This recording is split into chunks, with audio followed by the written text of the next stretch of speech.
बना के रखा हुआ है।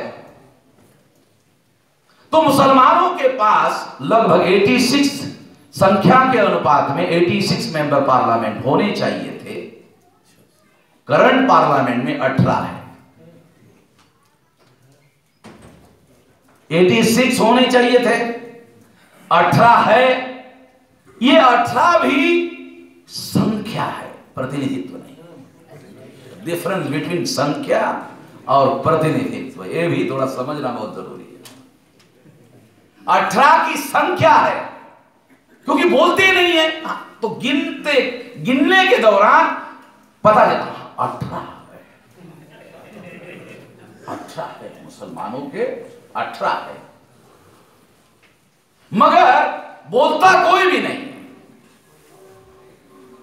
जिसके लिए मौलिक अधिकार दिया गया, जिसके लिए प्रिविलेज दिया गया ताकि जनता की दुख और दर्द को पार्लियामेंट में, विधानसभा में बोले,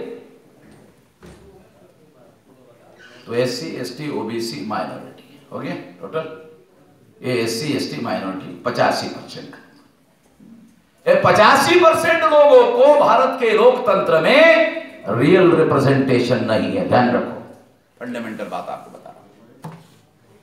गांधी जी की और बाबा साहब की लड़ाई क्या थी? Real representation. बाबा साहब अंबेडकर ने गांधी जी को कहा कि गांधी जी,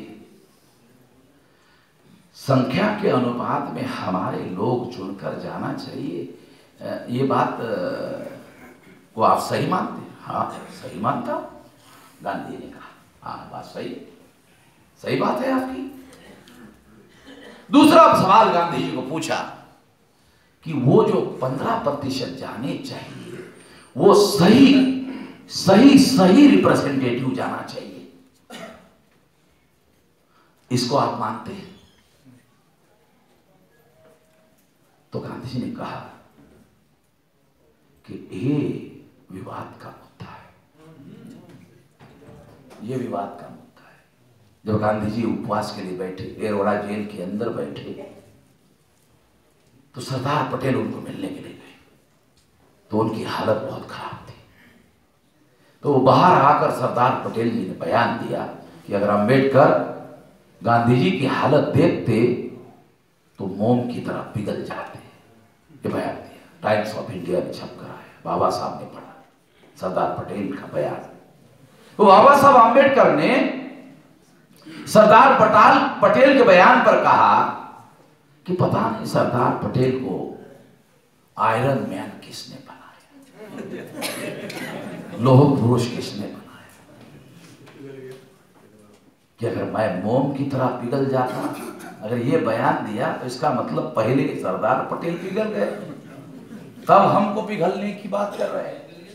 तो अभी वो हमको पहचान नहीं रहे, हम पिघलने वाले धातु नहीं है, इसका मतलब था।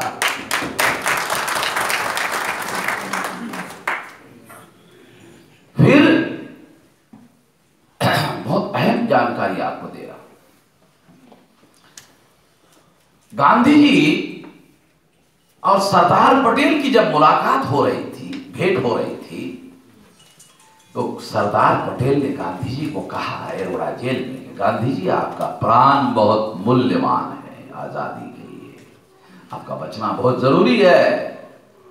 आपने खामखा ये अछूतों और सवर्ण हिंदुओं के बीच में आपने अपने आप को सैंडविच बनाया, सैंडविच बनाया। आपका प्राण आजादी के लिए बहुत मूल्यवान है।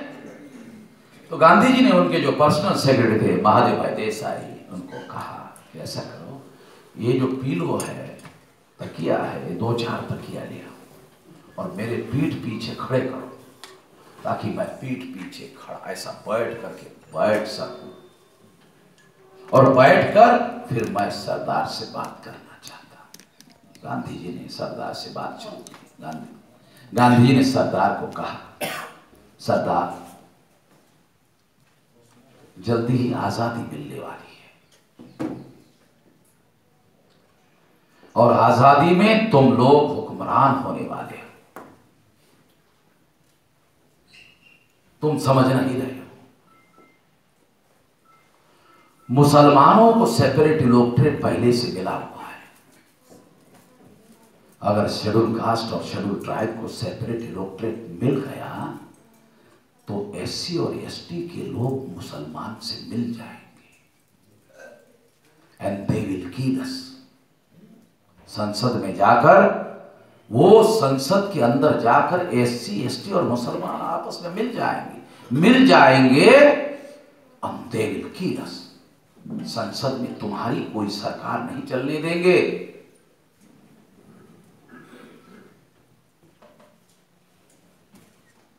गांधी जी जब बोल रहे थे सरदार पटेल को, तो 3 आदमी थे, सरदार पटेल, गांधी जी, महादेव भाई देसाई, कोई चौथा आदमी नहीं था। तो आप सोचते होंगे आप चौथे नंबर पर है, आपको कैसे मालूम है? तो सीक्रेट डायलॉग, ये डायलॉग जो है ये तो सीक्रेट डायलॉग है, आपको कैसे मालूम हो गया?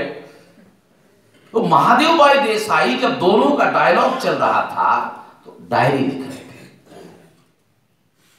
गांधी जी भी नहीं रहे, पटेल भी नहीं रहे, महादेव भाई देसाई भी नहीं रहे, वो डायरी रह गई। और हमारे इतिहास के बारे में कोई डॉक्यूमेंट्री एविडेंस हो और वामन मेश्राम ना पढ़ ले। मैं तो ये डॉक्यूमेंट्री एविडेंस के लिए कितने बार पता नहीं इंग्लैंड में गया, लंदन में गया, क्योंकि मैं जानता हूं अंग्रेजों ने कोई इंपॉर्टेंट ऐसा डॉक्यूमेंट भारत में नहीं छोड़ा जो इंग्लैंड में नहीं लेके गया। बाबा साहब आम्बेडकर जिस मनुस्मृति का रेफरेंस देते थे वो मनुस्मृति ब्राह्मणों ने गायब कर दिया। तो मैं लंदन गया, कहा कि ये लेखक की मनुस्मृति चाहिए। कहा कि मिलेगी मगर लंदन में नहीं, ऑस्ट्रेलिया में। कहा कि क्यों? ऑस्ट्रेलिया में भी हमारे अंग्रेज हैं। मुझे तो पता नहीं था। ऑस्ट्रेलिया में आज भी गवर्नर जनरल, राष्ट्रपति नहीं होता है, गवर्नर जनरल होता है, और एक गवर्नर जनरल आज भी लंदन से जाता है। कनाडा में भी गवर्नर जनरल लंदन से जाता है। न्यूजीलैंड में भी है गवर्नर जनरल इंग्लैंड से ही जाता है। और रानी जो है एक गवर्नर जनरल आज भी अपॉइंट करती है। इसका मतलब यह है कि ये जो ऑस्ट्रेलिया है ये रिपब्लिक नहीं है, डेमोक्रेटिक है। ये जो देश है ये डेमोक्रेटिक है, रिपब्लिक नहीं है। इंग्लैंड भी डेमोक्रेटिक है, रिपब्लिक नहीं है। आज 26 तारीख का दिन है, इंडिया 26 जनवरी का मतलब है रिपब्लिक डे, गणतंत्र दिन। तो इंग्लैंड डेमोक्रेटिक है, रिपब्लिक नहीं है, क्योंकि वहां मोनार्की, जो रानी है, जो राजा है, वो वहां का राष्ट्र प्रमुख है। जहां का राजा राष्ट्र प्रमुख होता है वहां रिपब्लिक नहीं होता। तो हमें तो मालूम नहीं था, बाद में मालूम हुआ जो ऑस्ट्रेलिया में जाकर 200 साल पुरानी मनुस्मृति मैंने लाया।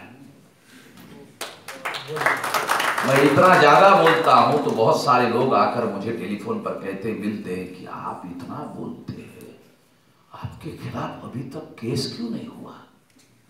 मैंने कहा आपसे ब्राह्मण बुड़बक नहीं है, गधा नहीं है। वो जानता है कि वामन मेश्राम जो बोल रहा है उसके पास सबूत पहले होता है, बोलता बाद में है।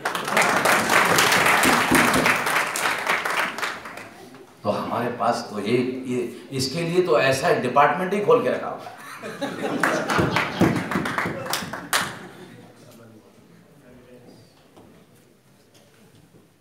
हमने आज तक जितने कोर्ट में केस दायर किए सभी जीते, क्योंकि हमने समझ लिया सिस्टम क्या है, ये कैसे चलता है, कैसे ऑपरेट होता है, कैसे काम करता है।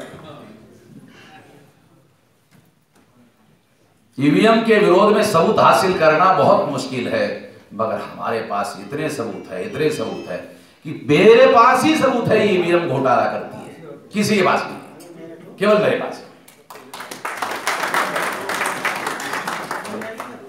इसलिए सैयद शुजा को जब चुनाव आयोग ने कहा कि केस करेंगे, तो मैंने उसी दिन टीवी के ऊपर मेरे सोशल मीडिया में चुनौती दिया चुनाव आयोग को, उसके ऊपर केस कर रहे हो, एफआईआर कर रहे हो, एक मेरे ऊपर भी कर लो। वो तो इतना नहीं बोल रहा है जितना मैं बोल रहा हूँ। और मेरा रिकॉर्ड जो है YouTube पर अवेलेबल है, तुमको सबूत इकट्ठा करने की जरूरत नहीं है, मैंने खुद ही रिकॉर्ड करके रख दिया, तुमको दे दिया, करो। तो मेरे खिलाफ उसने नहीं किया, तो अब मैं प्लान बना मैं ही केस करता हूं। और क्योंकि अभी मैंने FIR नहीं किया, इसलिए अभी मैं प्रीमैच्योर डिस्क्लोज नहीं करना चाहता हूं रणनीतिक दृष्टि से कि कौन से मुद्दे के ऊपर मैं FIR करने वाला। क्योंकि प्रीमैच्योर अगर डिक्लेयर करूंगा तो हमारे लोगों का हाजमा मजबूत नहीं तो वो जल्दी उल्टी कर देता है, तो इससे हमको प्रॉब्लम हो जाएगा, इसलिए अभी इसको डिक्लेयर नहीं कर सकता। तो मैं आपको फंडामेंटल बात बता रहा था कि schedule caste, schedule tribe, OBC और माइनॉरिटी, इन 85% लोगों को भारत के वर्तमान डेमोक्रेसी में रियल रिप्रेजेंटेशन का अधिकार नहीं है, टोकन रिप्रेजेंटेशन का अधिकार है। दिखाई देते हैं, फिजिकली दिखाई देते हैं, वो प्रतिनिधित्व करते हुए कहीं दिखाई नहीं देते। अब हाँ 15%, अब 15% रह गया।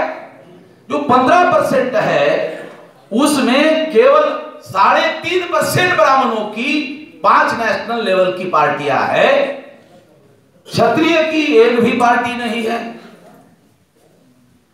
अमर सिंह ने उत्तर प्रदेश में पार्टी बनाने की कोशिश की, अमर सिंह अमर हो गए मगर पार्टी नहीं बना पाए।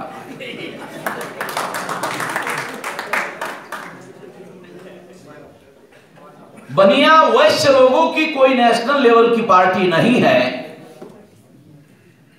केजरीवाल बनाने की कोशिश कर रहे हैं मगर अभी ब्राह्मण उसको पूरी ताकत से रोक लगा रहे हैं।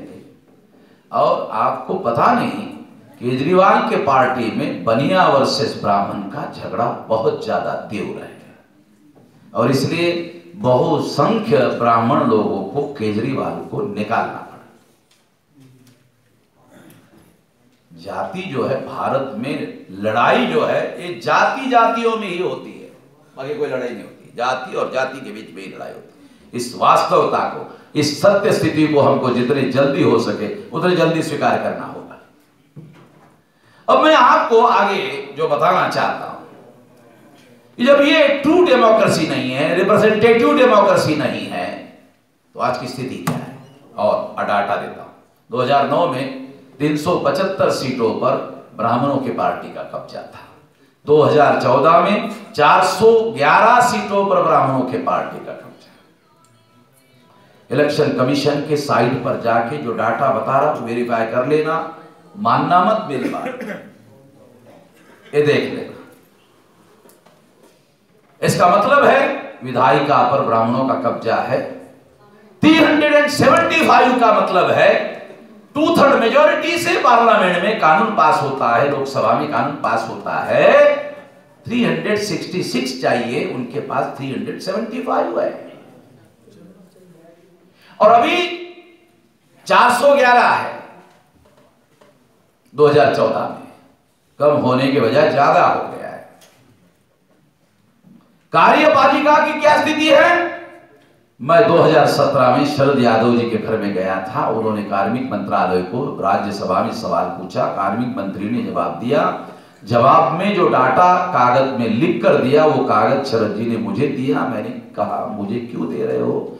कहा कि तुम बोलते रहते हो, देश भर में ले जाओ। मैंने कहा फिर आपके लिए? कहा कि हम पॉलिटिकल लोग हैं, कभी बोलना पड़ता है कभी नहीं बोलना पड़ता, ध्यान रखना पड़ता है। आपको चुनाव तो लड़ना है नहीं है, इसलिए बोलो। तो हमने शरद जी को कहा कि ये कागज हम लेने के लिए एक शर्त पर तैयार है कि आगे भी डाटा मिलता रहेगा। कहा जरूर देता रहूंगा, तो मेरा काम हल्का होगा, मैं बोलूंगा नहीं, तुम बोलते रहो। मैं चुनाव लड़ूंगा, तुम लड़ते नहीं हो, हमारा दोनों का काम होता है। तो उन्होंने जो डाटा दिया, वो डाटा उन्होंने दिया, उसमें लिखा हुआ था कि 79.2% प्रथम श्रेणी के अधिकारी ब्राह्मण एवं तत्सम आप लोग सवर्ण शब्द का उपयोग करते हो, गलत बात है। शब्दों का चॉइस करते आना चाहिए। नरेंद्र मोदी ने जो बिल तैयार किया उसमें कहीं पर भी सवर्ण शब्द लिखा हुआ नहीं। ड्राफ्ट पढ़ लेना, सवर्ण लिखा हुआ नहीं। हम लोग बोलते हैं या अखबार वालों ने सवर्ण लिखा। सवर्ण का मतलब होता है ब्राह्मणों को मदद करने वाले लोग। सवर्ण शब्द से ब्राह्मणों को मदद होती है। अगर हम सवर्ण शब्द का उपयोग करेंगे तो क्षत्रिय और वैश्य को हम खुद ही ब्राह्मणों के कैंप में ढकलने का काम करेंगे। हम ये काम क्यों करें? इसके बदले में हमको कोई पैसा थोड़ी मिलता है जो हम उनका काम करें। तो सवर्ण शब्द की बजाय हमने वास्तविक स्थिति को रिप्रेजेंट करने वाला शब्द तैयार किया, ब्राह्मण एवं तत्सम। अब ये तत्सम शब्द का क्या अर्थ है? किसी ने मुझे पूछा तो तत्सम शब्द का क्या अर्थ है? मैंने कहा पहला तो ये है कि मैंने क्षत्रिय और वैश्य शब्द का उपयोग क्यों नहीं किया। तो क्षत्रियों को प्रशासन में 79.2% है, इसमें 1.5% रिप्रेजेंटेशन है, संख्या 6% है। वैश्य की संख्या 5% है, 1% प्रशासन में है। तो जब ब्राह्मणों ने ही उनको महत्वहीन माना रिप्रेजेंटेशन देने के लिए, प्रशासन में रिप्रेजेंटेशन देने के लिए महत्वहीन माना, जब महत्वहीन माना तो हम उनका नाम क्यों ले? ब्राह्मणों ने उनको महत्वहीन माना तो हमने उनका नाम दिया तत्सम, यानी उनको उन्होंने गौण माना।